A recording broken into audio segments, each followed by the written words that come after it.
అయితే ఒక బాబు వెళ్ళాడు, వాడు మంచిగా ఉన్నాడు. వీళ్ళు ముగ్గురు మాత్రం కంపల్సరీగా మోషన్స్ వామిటింగ్స్ జరుగుతుంది. నిన్నటి సంధి ఎర్లీ మార్నింగ్ 5:30 నుంచి స్టార్ట్ అయిందంటే ఇప్పటికైతే ముగ్గురు సీరియస్గానే ఉన్నారు, ఫుల్ ఫీవర్తో ఉన్నారు. కానీ మాకు అర్థమవుతలే పానీపూరి వలన మరి లేదంటే వాటర్ 2 డేసే రాలేదు, మరి కొన్ని మినరల్ వాటర్ వలన అది కూడా తెలియదు. బట్ మేము అనుకుంటున్నాం డిసిజన్ తెలియాలి, ఎందుకంటే పిల్లలు ఇంతమంది, ఒకరు కాదు ఇద్దరు కాదు, 20 మెంబర్స్ వచ్చినాం ఇక్కడికి. ప్రైవేట్లో కూడా 10 మెంబర్స్ వేయరు.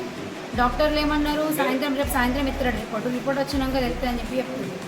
కానీ మేమైతే అనుకుంటున్నాం పిల్లలందరూ ఇంత అందరు కడుపు నొప్పి అని ఒకటే అల్లాడుతున్నారు, ఏడుతున్నారు. వాళ్ళు ఏడుకు మేము చూడలేకపోతున్నాం. వీడైతే అసలు పొద్దున్నే ఏం తెలియలేము బాబు, ఇది ఏంటో అర్థమవుతుంది.